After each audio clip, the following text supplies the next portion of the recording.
No. They can come. They can come in here, inshallah. The Imam said, "Yep, you can come on in."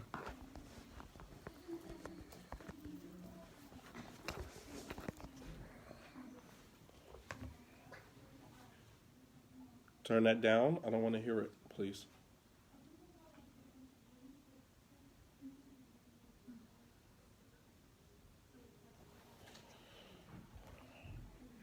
Okay. So I'm just going to read a couple of chapters, inshallah.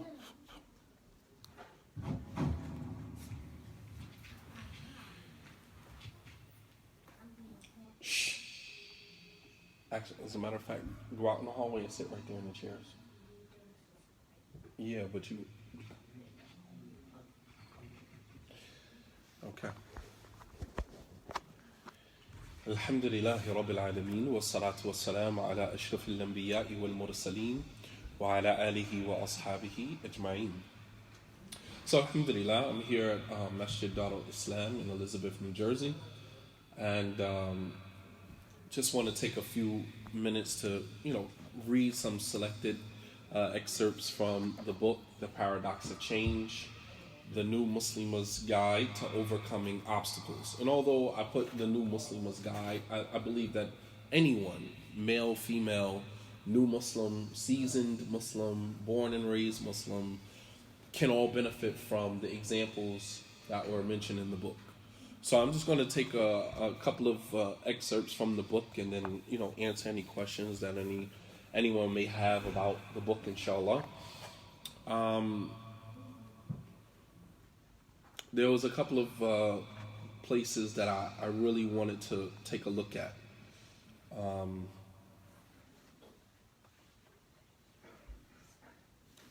So there's a chapter in here. It's called Principle Before Personality on page 140. And at the beginning of every chapter, I open the chapter with a quote. All right? And the quote said, "He that always gives way to others will end up having no principles of his own." All right, so it's important that as Muslims we have, principles, values by which we, determine our behavior and how others behave with us. All right, so let's turn to page 142. It says, "The value system of Islam, derived from the teachings found in the Quran and in the practices of Prophet Muhammad sallallahu alaihi wasallam, which Muslim women are instructed to espouse, is uncompromising. These principles are uncompromising, despite the personality and or social status of the women who embrace it. This is important to understand as some women convert to Islam and attempt to rationalize the moral ethics specific to Muslim women in order to avoid altering aspects of her previous disposition prior to her embarking on the process of a spiritual transition." And what that means is that sometimes women convert to Islam, and although the book is dedicated, or the crowd that the target audience were women. So, but it doesn't mean that this is specific to women. However, you have some people who convert to Islam, right?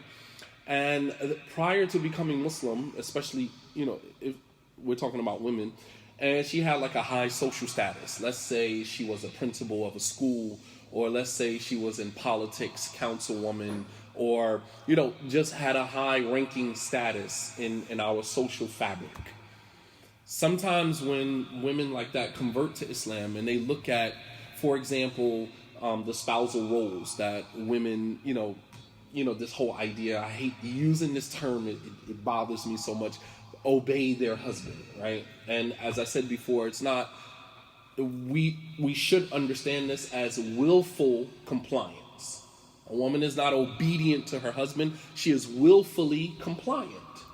It's still her choice, right? Nobody can force her to be, compliant with her husband, but she does comply willfully for the harmony of the marriage and to make everything smooth, all right? But they find it very difficult to, accept some of the things that Islam offers. And sometimes they rationalize these things. Well, I understand that, but that's for Muslim women who just don't have any brains or don't have any common sense. And, they kind of rationalize that. You don't want to play around with that.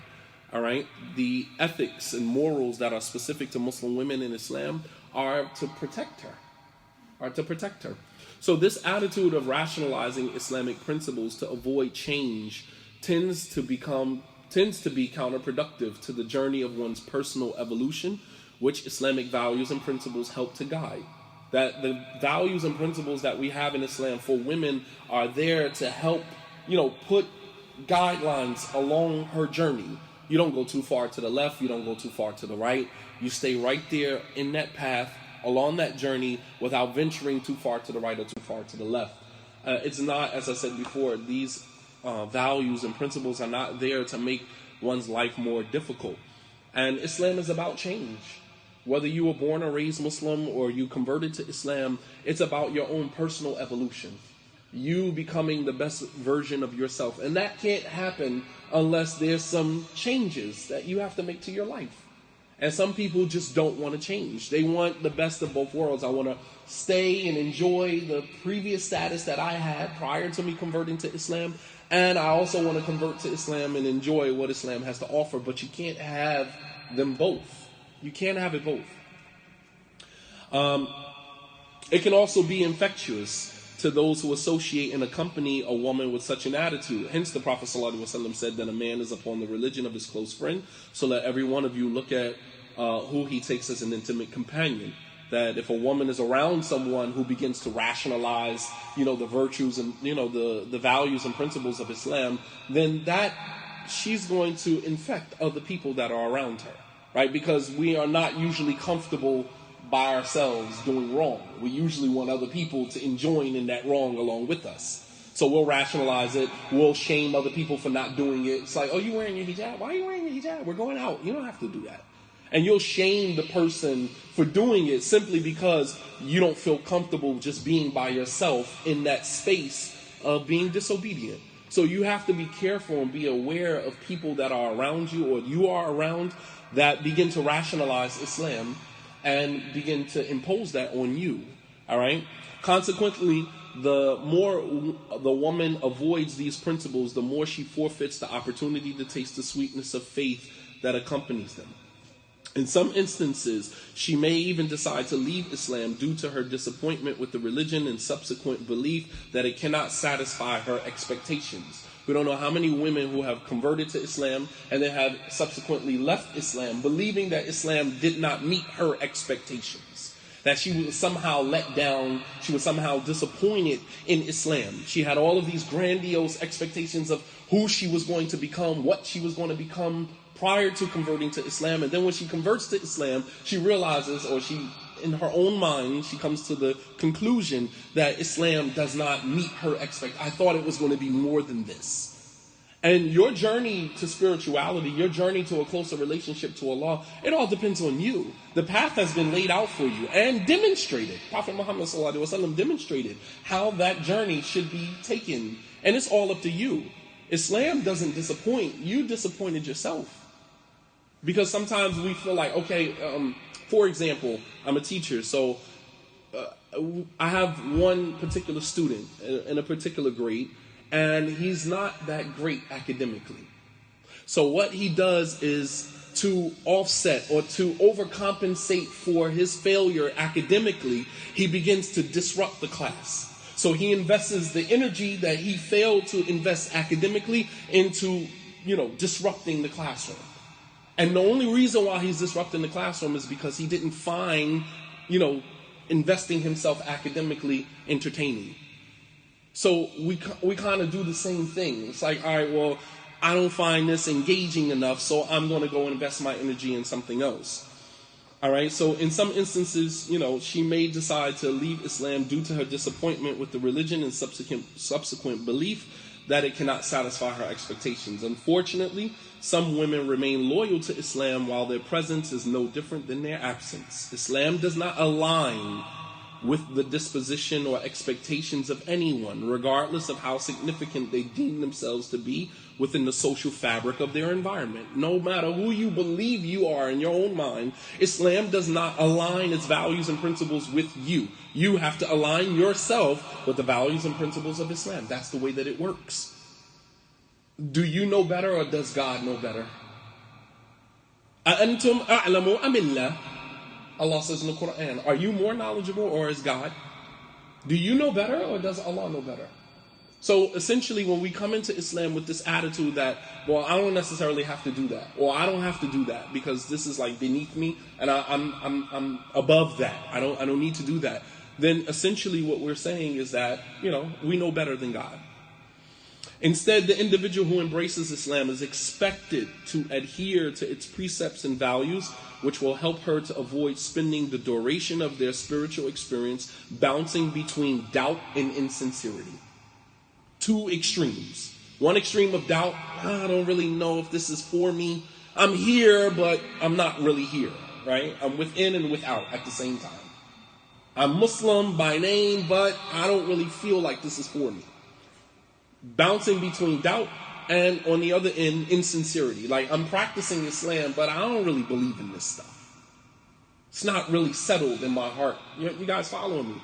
Bouncing between doubt and insincerity. And Allah says in the Quran, and from amongst mankind are those who worship Allah as if they're on a ledge. Like you standing right there on the ledge. He said, if some good befalls him, he is content, reassured by it. As long as everything is going good in your life, you feel like, okay, this is the right religion. He said, but if he is afflicted with a trial, he turns on his heels, forfeiting this world and the hereafter, and this is the manifest loss. So you're only as good as your life is in Islam. The moment things start to go a little, to the left for you, then it's, Islam has seen its share of kings, nobles, and wealthy individuals who have all embraced its faith and in due time aligned their souls with its divine precept and principles and values, regardless of how much they conflicted with their previous social statuses. Think about all of the people who converted to Islam.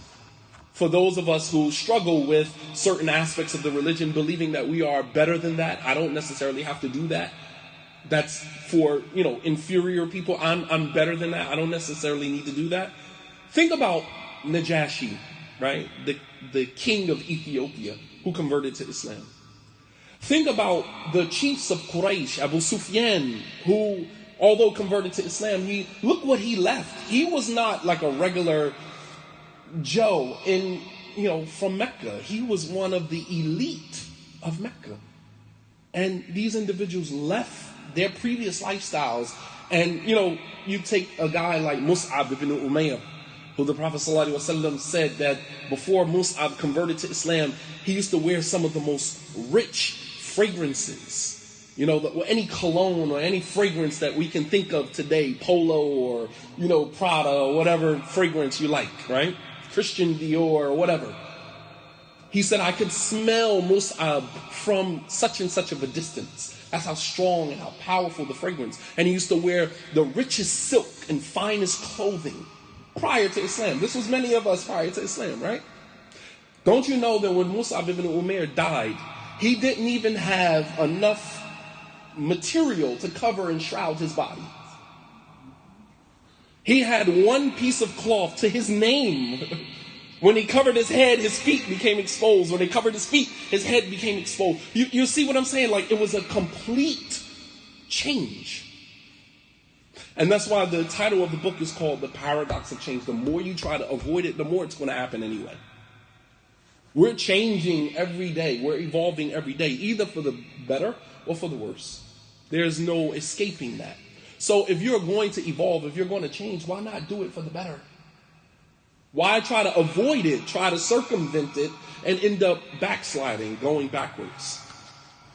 All right, so when you think about, things that you struggle with in Islam, think about all of the noble and wealthy and rich people who have converted to Islam and have abandoned, those ideas that they had of themselves prior to converting to Islam and eventually aligned themselves with the principles and values of the religion.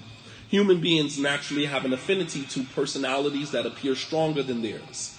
And that's true even with inanimate objects. If, for example, I forgot the name of the theory, but if you take, for example, a clock and you put a huge clock in a room, and then you put other little clocks around the room, in due time, guess what happens? They in sync. The little clocks will eventually be in sync with the big clock. And that's in inanimate objects. So what about human beings? We naturally incline towards personalities that exude power, that exude strength. That's natural. That's normal.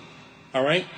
So, and while there's nothing wrong with this, it is essential that we try to strike a balance with this tendency by placing greater emphasis on following the principles and traditions assigned to us by Allah subhanahu wa ta'ala.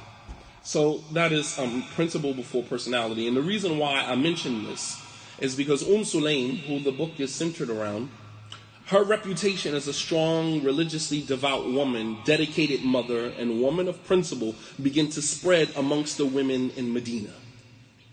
Men begin to hear about her.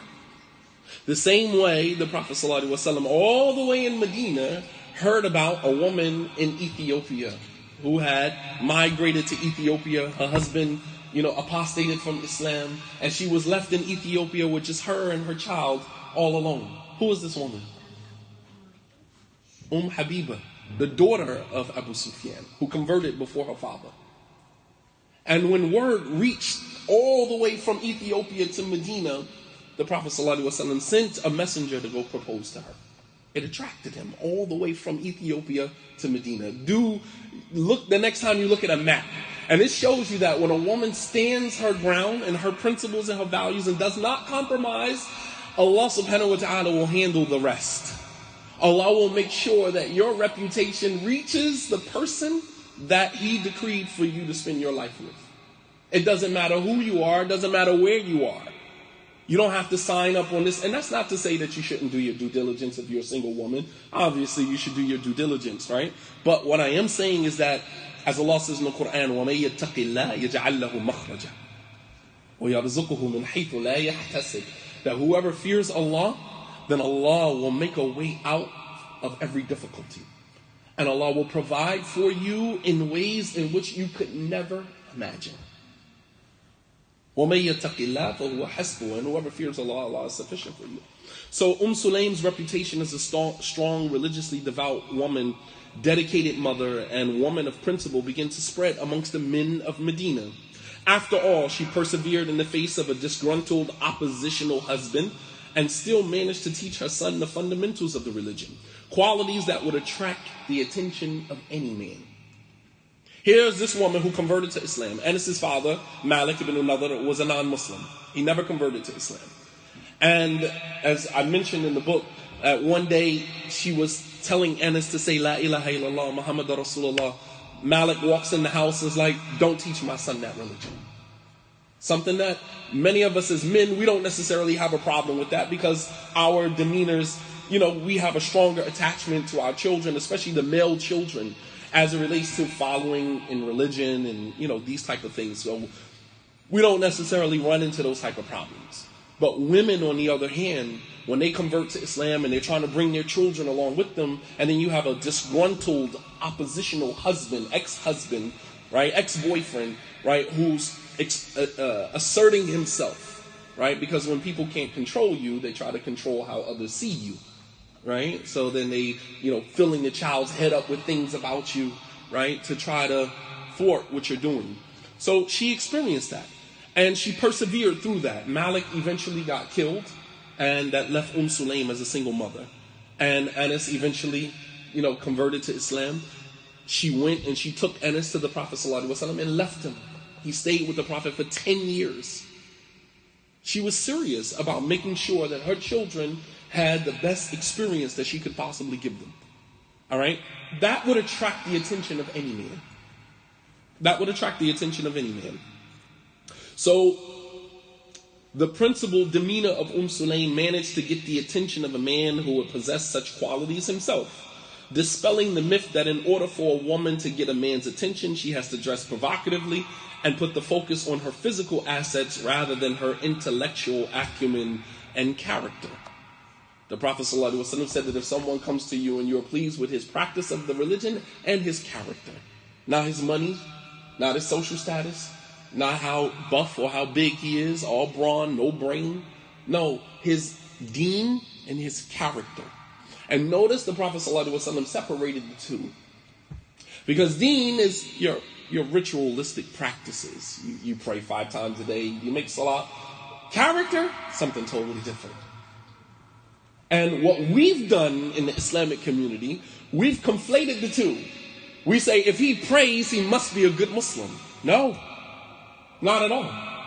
If she covers, she must be a good Muslimah. No. He said deen and character. He separated the two, which means they are two distinct entities. They are not the same. But what we've done, and we say, oh, if she wears hijab, she must be a good Muslimah. If he prays, he must be a good brother. I want a good brother. I want a brother who prays. And then you get someone who is religious. He prays. She fasts. She prays. But then when you look at the character, it doesn't align. The character, very condescending when they talk, very disrespectful, very robotic, no human connection, no human, understanding, nothing. You want to be married to somebody like that? But we've conflated being religious with having good character. So who is this man that Sulaym attracted his attention? Thus, if a woman's persona exudes confidence and self-respect, she will ultimately attract a man with similar qualities and interests. That you attract, the energy you put out is what you get back. What you project is exactly what you attract. What you project is what you attract. I find it very difficult that someone projects religiosity, spirituality, and they get the total opposite of that in response. And maybe you do. Maybe Allah subhanahu wa ta'ala just decides to test you. Alright? وَجَعَلْنَا بَعْضُكُمْ لِبَعْضٍ فِتْنَةً أَتَصْبِرُونَ. We've made some of you a fitna for others. Won't you be patient? So sometimes we do exude spirituality. We do exude God consciousness. And then the person that we attract is someone that is the total opposite. That's not, coincidental. That's by the qadr. Allah gave you that person, exactly that person, because there's something about you that needs to be tested. Your patience, your character, all of the things that you exude that you want everybody else to see about you, that has to be tested. Thus, so when you change your energy, the energy around you will automatically accommodate you. As the saying goes, birds of a feather flock together. A very well-respected man by the name of Malik ibn al-Najjar al-Ansari, better known to the early Islamic community as Abu Talha, heard about the extraordinary qualities of Sulaym and desired her for marriage. This is a non-Muslim, keep in mind, non-Muslim, who saw these qualities in the Muslim woman and desired that. And at the end of this chapter, I highlight the fact that just because a man is not a Muslim and he has an attraction to you, whether it's because of your physical beauty or because of your character and how you carry yourself, there's nothing wrong with that. Give him dawah. Call him to Islam. Nothing wrong with that. There's an example that I mentioned here of a man, one of the Sahaba, Sahaba gave him the nickname Muhajir Qais. He is the one who migrated for Qais. So the Sahaba gave him that nickname, which was amongst men would be like, we making fun of you because you migrated to be with a woman. Like, are you serious? In that type of environment, in that type of society, that was you would be a laughing stock, right? So Qais was a woman who was migrating from Mecca to Medina, and this man, he wanted to marry her. And Qais said, I'll marry you, but you got to migrate with me to Medina. I'm not staying in Mecca. And so he said, okay. And he followed her all the way to Medina and married her. And the Sahaba nicknamed him Muhajir Qais, the man who migrated for Qais. Women can stand their ground. You want to be married to me, which is exactly what Sulaym did. You want to marry me? Then you got to convert to Islam. I don't have a problem with that. Why do Muslim women tend to think that when a non-Muslim man becomes interested in them, it's like just a complete turnoff? If he's a good guy, then give him dawah. Seize the opportunity to call him to Islam. So, Abu Talha, she got his attention. He was one of the most sought after men in Medina due to his wealth, his beauty, and good character. This is a non-Muslim. His wealth, his beauty, and his character. Naturally, many of the young women in Medina were attracted to him because of such qualities, and out of all of the women that he could have chosen to marry, he opted for Sulaym. Her qualities were so enthralling that Abu Talha, a non-Muslim at the time, was willing to compromise his idolatrous beliefs and values to be with her. She stood her ground and made him compromise. The expectation that we have in our society is the total opposite. Men are supposed to remain who they are, and the expectation is for women to compromise. That is the expectation. You are supposed to compromise. When in fact, it should be the other way around, because in previous societies, women were the ones that were chased. In today's time, women chase men. And that's a problem. Even in the Muslim community, that's a problem. And I'm not saying that a woman shouldn't go after what she wants. If you're ambitious, that's what you want, you're a go-getter, I believe that you should do that. With class, with dignity, with self-respect, obviously. But, when it becomes the norm, that the expectation is that I put on a thobe, I have my beard shined up, and I come to the masjid on Jumu'ah, and I'm waiting for, one of the sisters to catch my eye, because that's the expectation. I am the one that is chosen, when it should be the other way around. And I don't know where that came from. Maybe that came from pre-Islam that we brought with us into Islam. You'd be surprised at how many beliefs, ideals that we brought with us into Islam and begin to create a culture within Islam that resembles what we were used to prior to Islam. You'd be surprised. So, her qualities were so enthralling that Abu Talha, a non-Muslim at the time, was willing to compromise his idolatrous beliefs and values to be with her. This is the success that Allah grants to those of His servants who remain steadfast on their path without compromise, despite the many challenges they face. They put seeking Allah's pleasure over seeking their own pleasure, the reward of which is a successful outcome in every endeavor, every time. When you put God first, you will always be successful at the end of every endeavor. The Prophet ﷺ gave us the formula for achieving such an outcome when he said, whoever seeks to please people at the expense of angering Allah, then Allah will leave him to rely on the people. But whoever seeks to please Allah at the expense of angering others, then Allah will suffice him from the people. You won't need the people. Allah got you. Because Allah sees that you made the sacrifice for Him. You were willing to give up this and give up that only for Him. And as a result of that, He will make sure that you have what you need. It is not uncommon for Allah to use parables in the Quran to underscore the importance of a thing. In one chapter, an extraordinary woman was used as an example for those who believe, emphasizing the fact that sometimes one has to sacrifice the luxury of convenience to achieve greatness. Allah says in the Quran, you will never attain righteousness until you spend from that which you love. This particular woman forfeited the lavish lifestyle provided by her tyrannical husband in exchange for the joy and serenity she found once she embraced the creed of monotheism, Tawheed. The Quran says Allah puts forth an example of for those who believe, the wife of Fir'aun, Asiyah, who exchanged the riches and the luxuries that Fir'aun was supplying her with. I don't want it. I don't want it. I found pleasure and joy in my faith in God. Keep your riches. Because here again, he has money, he has wealth, he has social status, but you're murdering children. You're killing children, killing male children out of fear of losing your position. You understand? No, the book, unfortunately, is not on Amazon. Not yet, inshallah. So, Allah subhanahu wa ta'ala says that He puts forth an example for those who believe, the wife of Fir'aun, when she said, my Lord, build for me a home with you in paradise, and save me from Fir'aun, save me from my husband and his evil deeds, and save me from a people who are oppressive.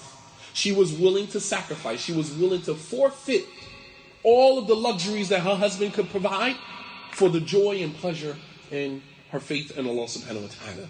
And of course, when you make that sacrifice, Allah will suffice you. The narration mentions about Fir'aun as he killed Asiyah. He killed his own wife, right? And at the time that he was killing her, she had a smile on her face. And right before Fir'aun killed her, he said, look at this woman, look at this Majnoona, look at this crazy woman. Here I am about to kill her, and she's smiling. The scholars of tafsir mention the reason why Asiya was smiling is because her soul had already departed from her body. So what he was actually killing was just the physical body. The soul was already gone. Allah subhanahu wa ta'ala had already removed her soul from her body. So you can have the physical, you can have that. It's yours. My soul belongs to God. You understand? Profound.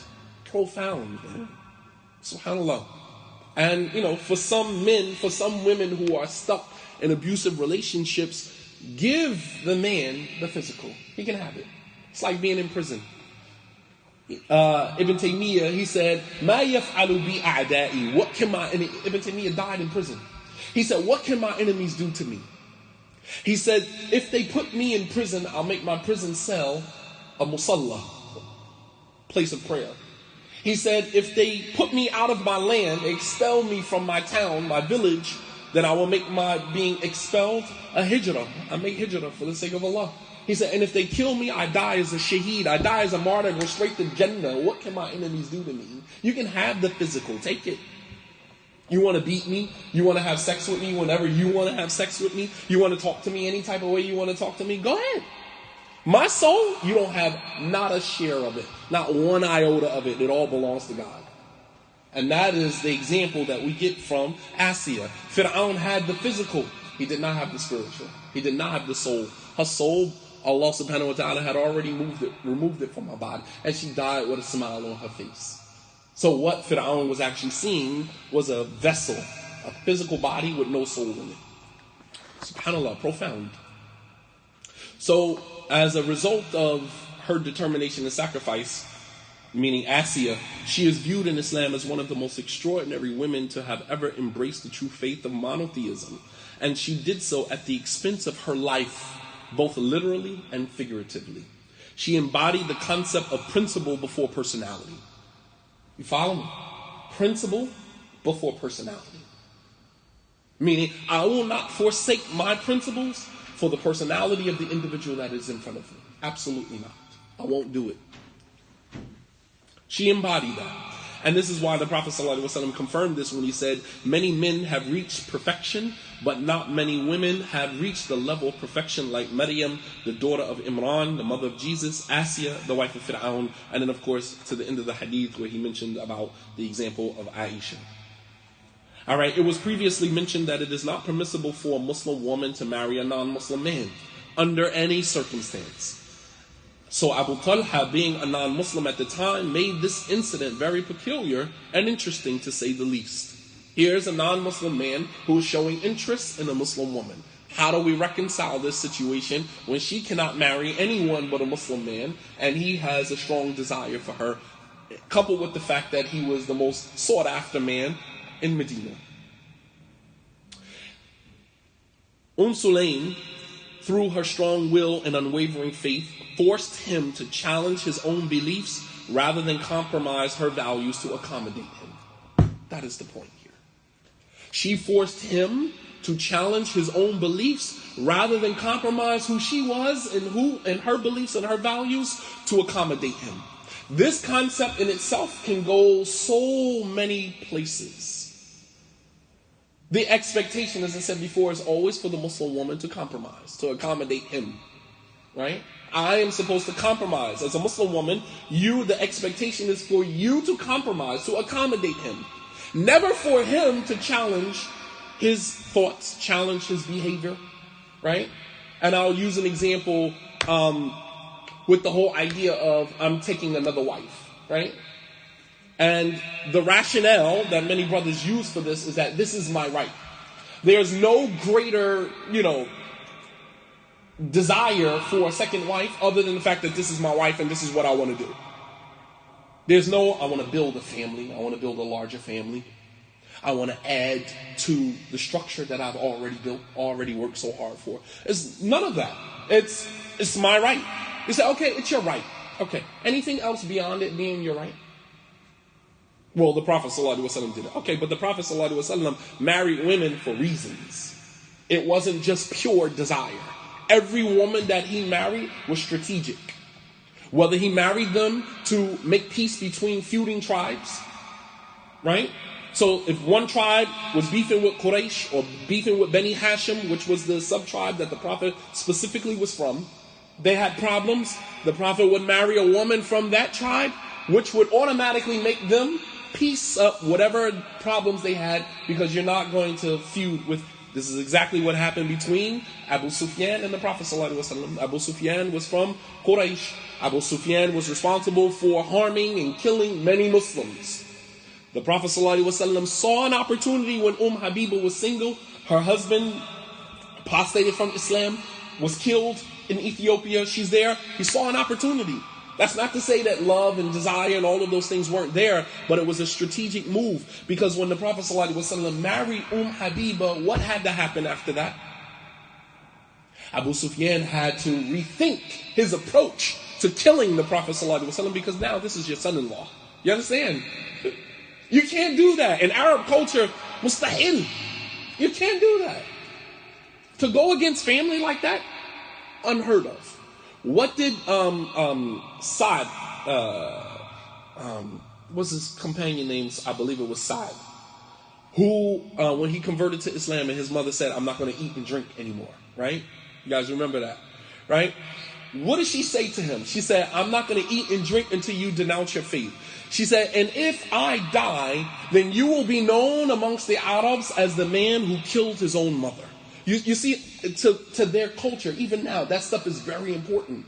So by the Prophet ﷺ marrying Habiba, it forced Abu Sufyan to rethink his approach to attacking the Muslims and attacking the Prophet ﷺ, because now this is your son-in-law. Changes the whole game. You understand? So the Prophet ﷺ marrying Safiya, who was a Jewish woman who converted to Islam. Him marrying Juwaydiya. Juwaydiya freed her entire tribe by marrying the Prophet ﷺ. The Prophet said, I'll marry you and I'll make your dowry, I'll free your entire. She said that I'll marry you, but I want my dowry to be you free my people. Strategic. Their marriages had depth, it had substance, it had purpose, and it wasn't just pure sexual satisfaction. My rights, this empty abstract thought that I can do what I want to do under the guise that the Prophet did it, but looking no deeper than the surface of that. So we have men that'll say, I want to marry another woman. And rather than the woman forcing him to challenge his thought process, the expectation is for her to compromise and accommodate. Okay, I'll be obedient. That's what Allah says. It's your right. Okay, I'll obey. I hear and I'll obey. That is the expectation. Rather than her saying, well, you know what? Maybe we can't afford it right now. Maybe we can come to the table and have that discussion in some time. But right now we're struggling. Right now, we have some things that we need to take care of. Right now we have this going on in our lives and that going on in our lives. And I think that we need to pump the brakes a little bit. You know what I mean? Force him to, well, why do you want a second wife? Please explain to me. I need to see that you are approaching this for the right reasons before I sign up for this. The expectation, and when she does that, it's like, oh, you're disobeying Allah. You got a problem with polygyny. You got a problem with your Lord. All of these are just dismissive comments that are used to make the woman just acquiesce. No, nothing deeper than that. No conversation, no nothing. The expectation, as I said, is for her to just accommodate. Compromise and accommodate. Abu Talha was a respectable man and more than worthy of her hand in marriage from a moral perspective. But there were other factors that Sulaym had to consider before turning her attention completely to that particular aspect. She admitted that his character and his moral stature were not the reasons that made her reluctant to accept his proposal. For those were the very aspects that made him desirable to most women. He's attractive, he's wealthy, and he has good morals, good character. So she made it very clear that those were not the things that, as a matter of fact, those are the things that make me attracted to you. However, there's one thing that prevents this situation from happening. She said to him, by Allah, this is a woman having conversation with a man. A Muslim woman having a conversation with a non-Muslim man who is interested in her. She said, by Allah, wallahi, by Allah, Abu Talha, A man of your stature should never be rejected when he asks for a woman's hand in marriage. A man like you and all of what you possess, no woman should ever turn you down. She said, however, I am a Muslim woman and you are a disbelieving man, and it is not permissible for me to marry someone like you. Sulaym did not allow Abu Talha's reputation of wealth and respect cause her to put aside her Islamic values and principles, as many women do today, in a desperate attempt to have a relationship regardless of what they have to sacrifice to get it. Take off your hijab? Okay, I'll take it off. Stop talking to your mom and your dad. Separate yourself from your family. Okay, I'll do it. You start distancing yourself from your mother, your father. Are you serious? Because he wants to have more control over you. You see how that works? A man who is comfortable in his place, he doesn't feel threatened by family members and the other people that he believes that, when a man starts to isolate you from everyone, you in trouble. Because when a domestic abuser gets you on an island by himself, no one is there to stop the abuse. This is exactly why the Prophet ﷺ intervened when Ali ibn Abi Talib wanted to marry another wife while he was married to Fatima. Because Fatima would have been on an island by herself. Not to say Ali was going to abuse her, but she would have had no one to assist her in the plethora of emotions that are going to arise when a woman finds herself married to a man who is married to other women. No man, no imam, no scholar is going to sit down and give you the advice that you need. You need to speak to a woman. And there's no woman greater that can help you process whatever emotions you are experiencing, like your mother, like your sisters, like your family members. Fatima didn't have any of that. Her mother, Khadija, was deceased. All of her sisters, Zainab, Kulthum, Ruqayya, all of them were deceased. She had no female companionship, no constituency. So the Prophet ﷺ, when he found out that Ali was going to marry another wife, he intervened immediately. Now, you're not going to put my daughter in that situation. She has no one there to help her through that. You're not going to put my daughter in that situation. And many men do it all the time. You put this woman in polygyny, she's the convert, like nobody else in her family is Muslim. What is she supposed to do? Please tell me. Go to the imam? Go to the boys club, the masjid, for advice? What's the imam going to tell her? But be patient, sister. That's his right. You do know that's his right? You understand? Or rubbing salt in the wound, right? Where is she going to go to get the help that she needs in that situation? And it's sad, man. It really is. It really is. And I'm sorry to kind of put that out there, but I'm not sorry. I'm sorry, not sorry. But she didn't compromise. So Sulaym did not allow Abu Talha's reputation of wealth and respect cause her to put aside her Islamic values and principles, as many women do today in a desperate attempt to have a relationship regardless of what they got to sacrifice to have it. Allah criticized Bani Israel for this same compromising attitude, opportunistic attitude, when he said, would you exchange what is better for what is less? Go down to any city, listen to the ayah. He said, أَتَسْتَبْدِلُونَ الَّذِي هُوَ أَدْنَى بِالَّذِي هُوَ خَيْرٌ اهْبِطُوا مِصْرًا فَإِنَّ لَكُمْ مَا سَأَلْتُمْ. Are you going to exchange that which is better for that which is less? Go down to any city and you can find anything that you're looking for. Meaning, when you don't have any values and principles, you can find whatever. When you stand on value and principle, there's not a lot of options out there for you. You understand? It's not a lot of options. When you don't have values and principles, when you don't live life like that, sky's the limit for you. Unfortunately, some women are willing to abandon their values and principles for a man that they perceive to be good, not realizing that they are in fact lowering their standards for theory that has yet to be proven. When you see a brother in a thobe, you see a brother praying, you see a brother at a sit down and he sounds real nice, that's all theory. When, unfortunately, sisters are communicating with brothers who are incarcerated, I still find this just insane, ridiculously insane, that you would sign up to marry a man. Now, this is, of course, a situation where maybe they weren't previously engaged If there was a previous engagement before he went to prison and they continued that relationship, that's something different because there was a previous, familiarity there. But I'm talking about you just meeting somebody in prison, somebody connected you, hooked you up, and you gonna marry somebody that's in prison? Or you started out having sit-downs with the person and then a couple of months later you went to prison and you're gonna continue a relationship with somebody like that? He's all theory. I'm gonna come home, I'm gonna do this, I'm gonna come home, I'm gonna do that. It's all theory. It's all theory. 99.9% of it is theory. Have yet to be proven.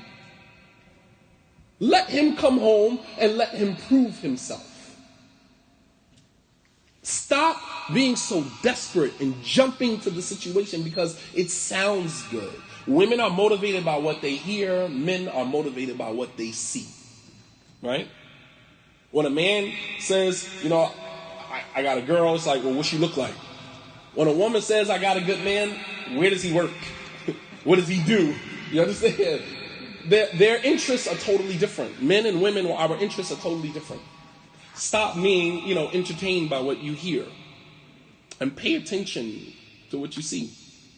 All right, so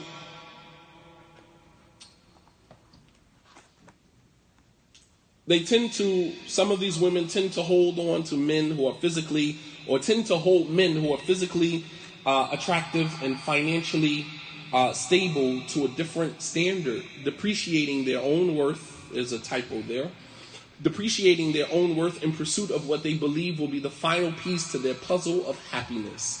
Although beauty is a critical component of any relationship, it is only as deep as the surface of the skin and does not reflect a person's value nor their character.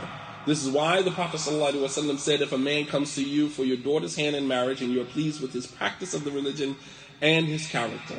What the Prophet ﷺ did in this statement was separate the individual's moral character from the ritual practices of his religion, an aspect of our spiritual experience that many of us unfortunately conflate. Many women fail to realize that the physical beauty of a person changes when their character and their energy changes. So don't ever think that something is so beautiful that it won't look ugly and unattractive under certain circumstances. Ask any woman in a domestically abusive relationship, does her spouse look as handsome today after the physical, verbal, and mental abuse as he did when she first married him? And her reply would undoubtedly be no.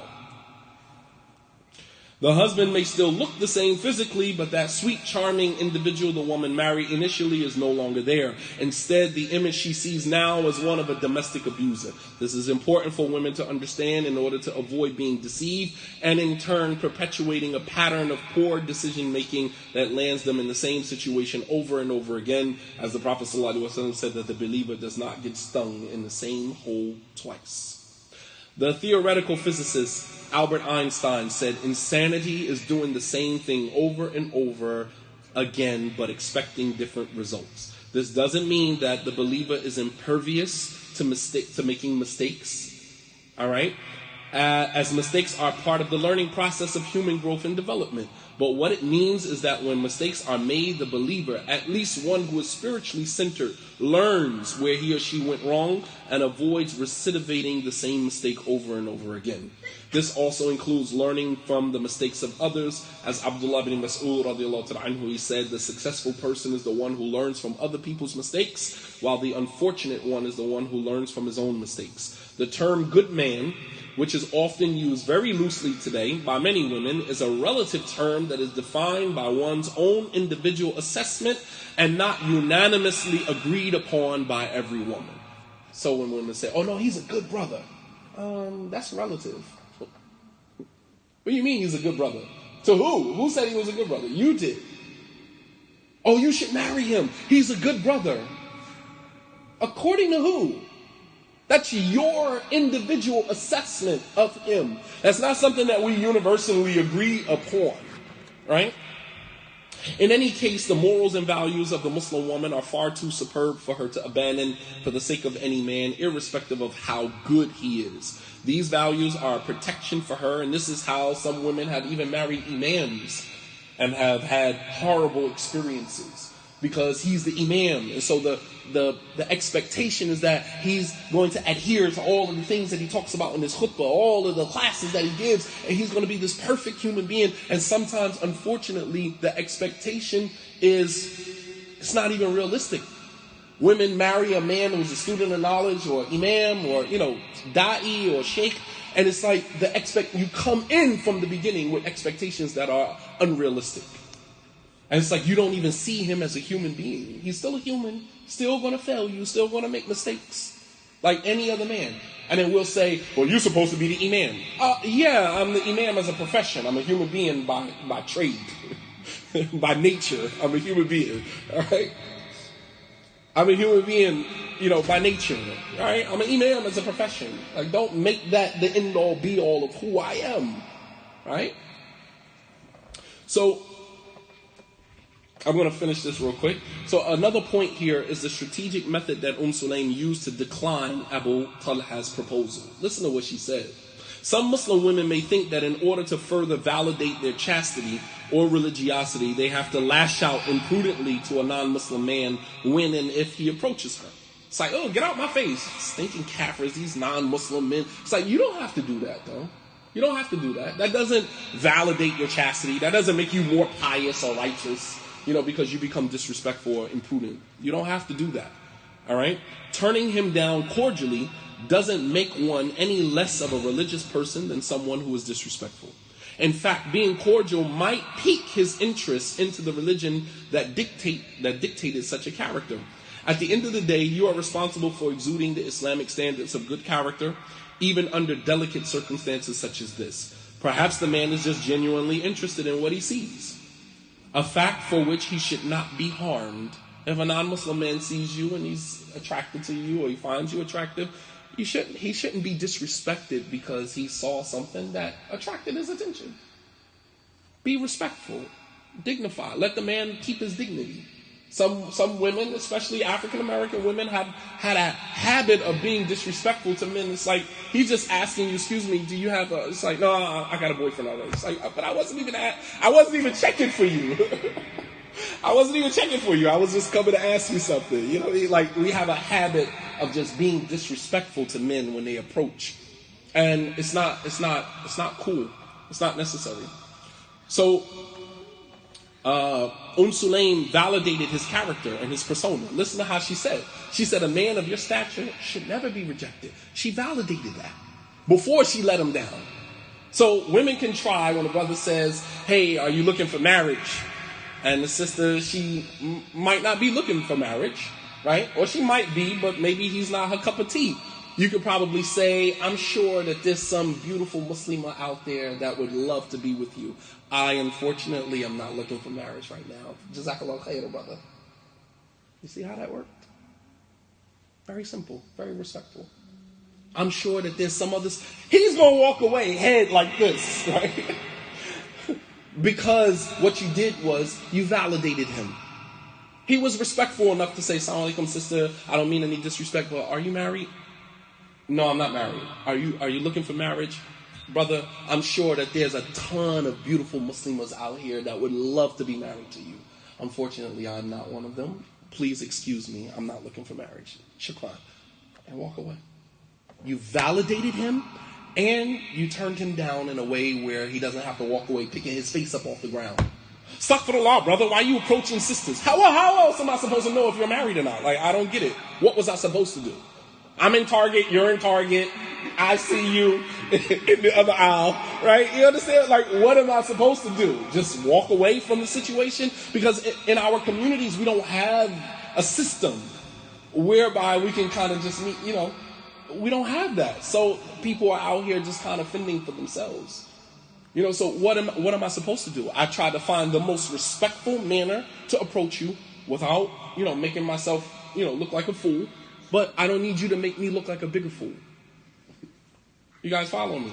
This is a very simple approach, right? So Sulaym validated his character and his persona as a good man while citing his disbelief as the only obstacle hindering her from entertaining his proposal. She said, by Allah, Abu Talha, a man of your stature, should never be refused when he asks for a woman's hand in marriage. However, you are a disbeliever and I am a believer, and I cannot be with you. In addition to this, some men don't handle rejection well, and as a result may become extremely indignant, right? Some of us were those people. Oh, you don't want to kick it? Well, F you then. Get out of here. And, become very disrespectful. You don't want to say something that would bring that type of energy towards you. It's always important for us to use hikmah, use wisdom in how we handle the situation. Perhaps he follows you out the store, and maybe you have your children with you, and he becomes disrespectful to you in front of your children. Your job is to slide out of that situation with as less problems as possible, especially if you have your children with you.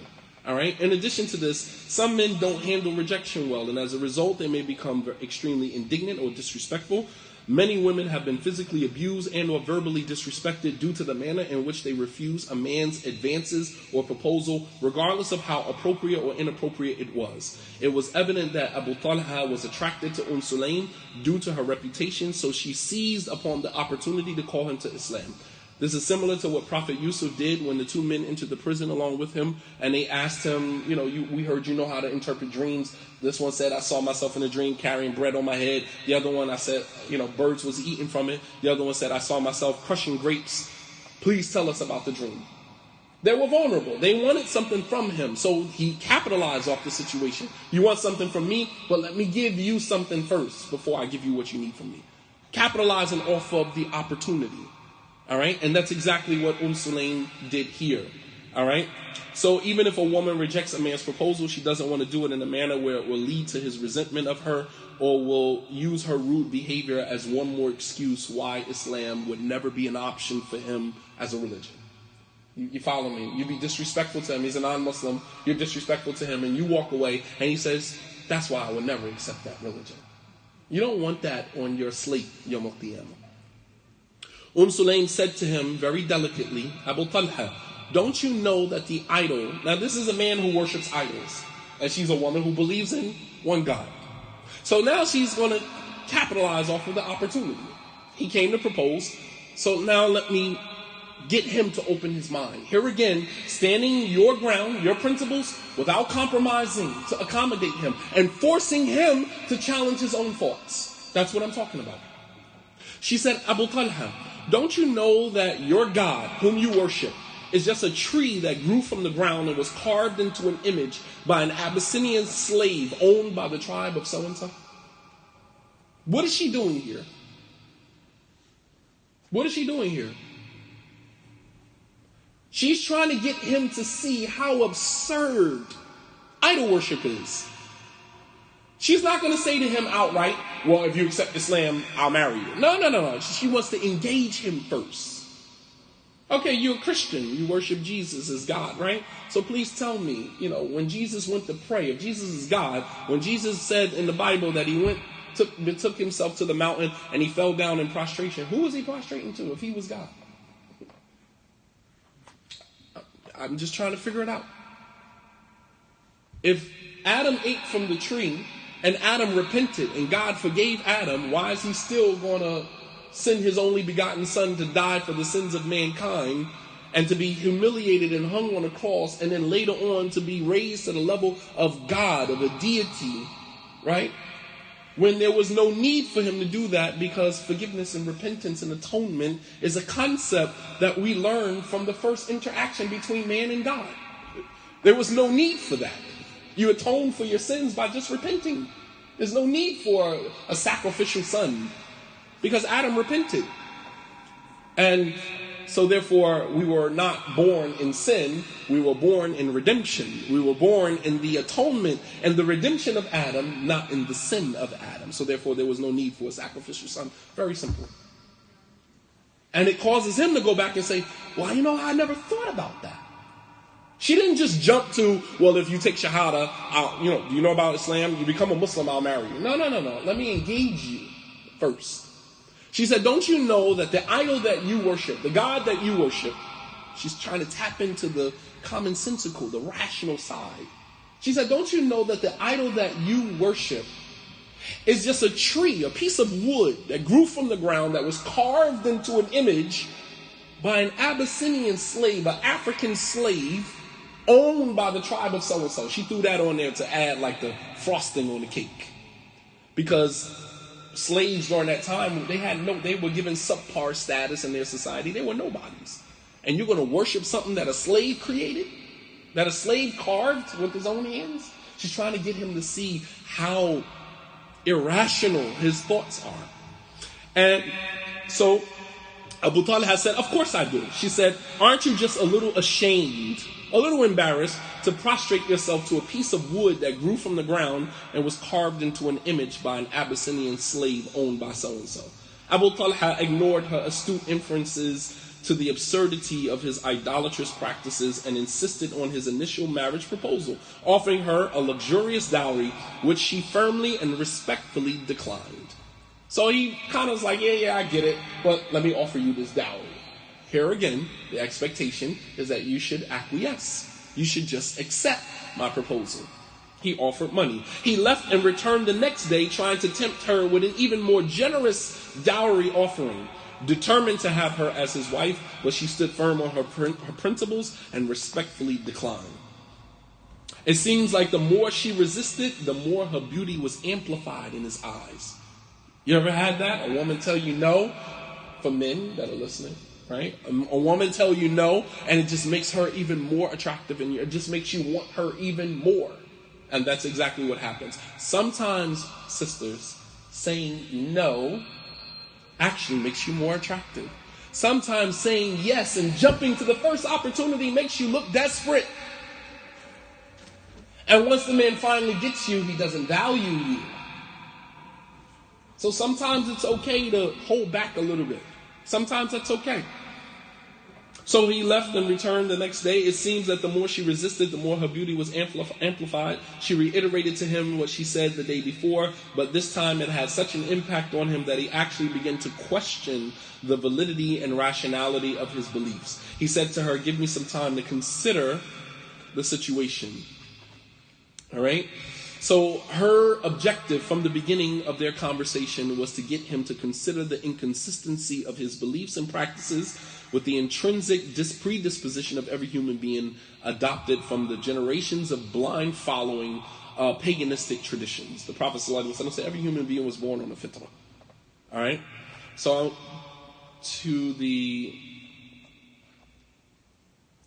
this would be the sensible thing to do for anyone with an inkling of intellectual autonomy. But some people would rather live a life or live in the bliss of their ignorance rather than question the foundation of their beliefs. Albert Einstein said, many people would rather die than think. In fact, most do. Absolutely. In addition, George Bernard Shaw, he said, 2% of the people think. 3% of the people think they think, and the other 95% of people would rather die than think. Powerful. Here we are in the Muslim community. Somebody can tell you a sheikh said, and off you go on your journey. You didn't follow up. You didn't get no confirmation. You didn't get no understanding. You didn't nothing. The sheikh said it. Okay, cool. So when Abu Talha went to propose to Sulaym, he didn't know the conversation between them was going to lead to an opportunity for her to challenge his beliefs, which were rooted in unorthodoxy, superstitions, and demonic influences. Their exchange parallels an incident that was mentioned about one of the most renowned scholars of Islam during his time, a man by the name of Malik ibn Dinar, when a thief broke into his home and tried to steal. Instead of informing the authorities, Malik ibn Dinar seized upon the opportunity to call the man to do better in terms of his practice of Islam. The thief didn't find anything in the home of Malik to steal, seeing as though scholars during that time aspired to live an ascetic lifestyle wherein material luxuries of the world were not a priority. So he said to the thief, since you didn't find anything to steal from the dunya, would you desire something from the hereafter? In short, the thief ended up realizing his error and returned to Allah's obedience, evidenced by the statement of Malik ibn Dinar. When the people questioned who the man was, he said, he came to steal from my home, but I stole him, meaning I stole his soul. I stole his heart, brought him back to obedience. So he didn't realize that the dialogue was going to turn out like that. He thought I was going to turn him into the authorities. So when I caught him trying to steal from my home, I said to him, you didn't find anything here to steal. Perhaps you want something from the hereafter. And he told the man to make tawbah. And when they left out of Malik's home, people said, well, who's that? Say, he's a thief. He came to steal, but I stole him. That's what Sulaym did to Abu Talha. He came to steal. He thought he was coming to get a wife, a Muslim wife, but I stole him. I made him forsake all of his previous beliefs, his idolatry, everything he thought he knew. I made him compromise all of that in order to have me. Convert to Islam and have me. Got the best of both worlds. Profound. Where are the women today in our communities that possess this level of intellect, this level of wisdom, this level of understanding, this level of faith in Allah subhanahu wa ta'ala, uncompromising faith? So I'm in here. So in the words of Sulaym, although soft in nature, were powerful in content and compelling enough to make Abu Talha question his own beliefs and practices. She had previously experienced the same pre-Islamic state of ignorance, infused with idolatry and all forms of disbelief. She wanted him to open his eyes and critically analyze the ignorance that still encapsulated him. He returned to her the following day, utterly receptive to what she had to say, and he said to her, what you've mentioned to me the day before really impacted my heart. In short, she said to Abu Talha, she said, I will marry you if you embrace Islam as your religion. And I will accept your conversion to Islam as my dowry, and I won't ask you for anything else. SubhanAllah. Talk about non-compromising. She said, if you convert to Islam, I'll make your conversion to Islam my dowry. That will be my mahar. I won't ask you for anything else. I don't want anything else. Because I got exactly what I wanted. I wanted you to become Muslim and I wanted to be married to you. I got the best of both worlds. I don't need anything else. You understand? Profound.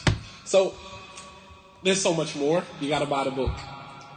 The book is The Paradox of Change, The New Muslimah's Guide to Overcoming Obstacles. I'll leave a couple of minutes for any questions or answers. Does anyone have any questions or comments about what was presented? Yeah. Walaikum salam. I just have a quick question. Go for it.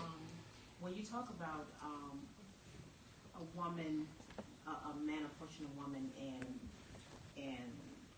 by her dialogue with him, maybe that can convert him into Islam, would you say age-wise or just across the board? When we're talking about girls who never, might be when we saying virgins, girls who are young of age, say 18, but never, never been married, probably never had set downs or anything like that. So if a young brother come and approach a young woman, how would you advise that? Would you think she should speak with him, or should she divert him, say, well, this is someone you can get in touch with? Maybe, but as far as like an older woman, maybe? I'm just asking, like, when you say that, could you expound upon that? Okay, so her question, just for you guys online so you can hear the question, she said, would this be a good idea for someone who is an older woman, a woman that's more seasoned, more comfortable in her womanhood? Would this situation be more for that type of woman, or for a woman who is young, inexperienced, maybe never had a relationship before? Would we recommend or would we encourage a young woman to engage in a dialogue of this nature? As you look at Sulaym, she was married previously. She had a child, so she had there was a level of comfort that she had in where she was. I wouldn't say and then again, you can't really say that because this generation of Muslims are totally different. Their connection to Islam is a lot different than the way that ours is. So a non-Muslim man approaching one of our daughters about Islam, I wouldn't say don't engage in the dialogue, because who knows? She might have just enough Islam to help him along and where he needs to be, versus if, in contrast to her being more seasoned and then being a little too advanced for him. You understand what I'm saying? And then him converting to Islam and then being met with a lot of, resistance because she's a little bit more seasoned. But perhaps a young boy approaching one of our daughters, and she doesn't pray all the time. She prays sometimes, just a regular young Muslim or young Muslimah at this point in her life. I wouldn't say don't engage in the dialogue, because that might be exactly what she needs. It might be, wallahu a'lam. But we just want to train our children to be able to at least have dialogue with people and be strong enough in your spot Islamically to have that conversation in the event that that ever happens to you. You know, that you can at least engage the person, you know what I mean, and still stand firm in your spot at very least. And then it's her choice whether or not she wants to pursue the situation any further.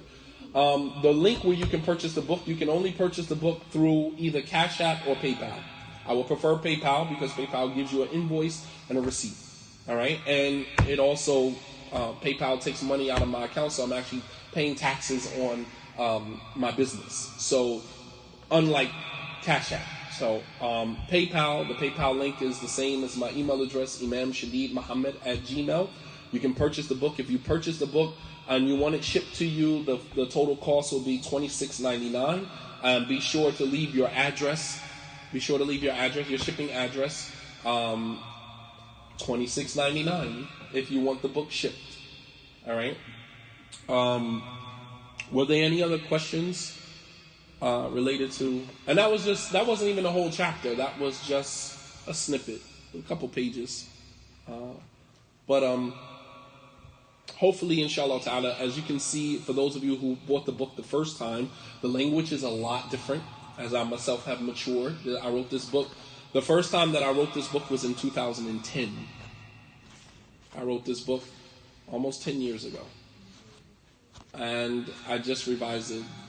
I wrote this book in May 3rd, 2010. And I was actually living in Saudi Arabia at the time when I wrote this. I wrote the first copy of this book was in 2010. I was actually living in Riyadh at the time that I wrote the book. And 18 years later, just did the book again, or 19 years later. So you can see the language is a lot different, and I added a couple of chapters in there that weren't there the first time. There's a chapter 3, Boys to Men.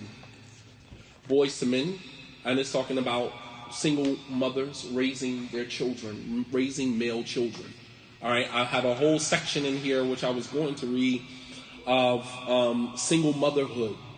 Single motherhood was not uncommon even for many of the mothers of the prophets and messengers. When we look back at the lives of the prophets and messengers, we see a long line of strong men whose strength and courage were cultivated by strong, dedicated women.